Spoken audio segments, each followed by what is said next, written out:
6 আৰু -8 6 আৰু কি -8 নিচিনা এ আদকো কোনি ভাগ কৰিছি ভাগ কৰা পইণ্টটো ক -1 6 কোনি ভাগ কৰিছি হাই এখিনি বুজি পাইছা না নাছ এ আদকো কোনি ভাগ কৰিছি এটো ভাগ কৰিছি এটো বিন্দুৱে কিন্তু এটো পইণ্টে ভাগ কৰিছে আমাক ৰেশিওটো দিয়া নাই অনুপাতটো দিয়া নাই গতে ৰেশিওটো আমি কি ধৰি লম m অনুপাত n কি ধৰি লম m অনুপাত n এখিনি বুজি পাইছা না সবে আমাক কৈছে কি এই দুটা পইণ্টক এটো পইণ্টে ভাগ কৰিছি কিন্তু ভাগ কৰা আমাৰ অনুপাতটো দিয়া নাই ৰেশিওটো আমি ৰেশিওটো কি ধৰিলো m অনুপাত n গতিকে দিলে -1 6 intersect the line in m is to n অসমত কি হোৱা ধৰা -1 6 বিন্দুটোৱে কি ক বিন্দুটোৱে কি অনুপাতত ভাগ কৰিছি কি অনুপাতত m অনুপাত n অন্তৰ্বিভক্ত হয় আমি অনুপাতটো ধৰি ললো এতিয়া চাবা কি কৰবা চা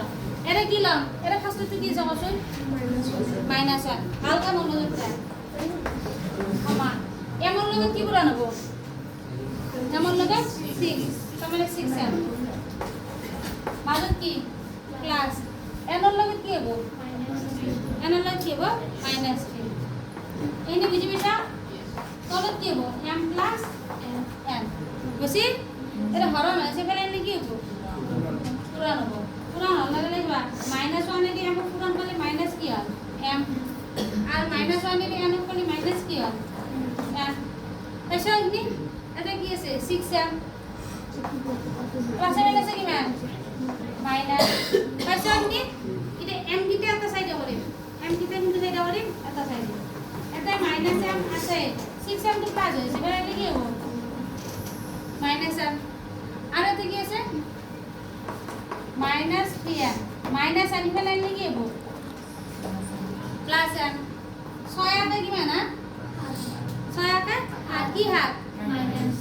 -7m সবে কবা চেষ্টা করবা নললেও কবা চেষ্টা করবা -3 প্লাস 1 কি মানে হবো -2 হবো না 3 রাখলে -3 মাইনাস মাইনাস কি হবো কাটা যাব ক্যান্সেল হলে আমার এতে m দেখবো আর n তো করে নিম তলত এতে 2 7 তো করে নিম তলত তাহলে অ্যানসার অনুপাতটো কিমান হয় 2 অনুপাত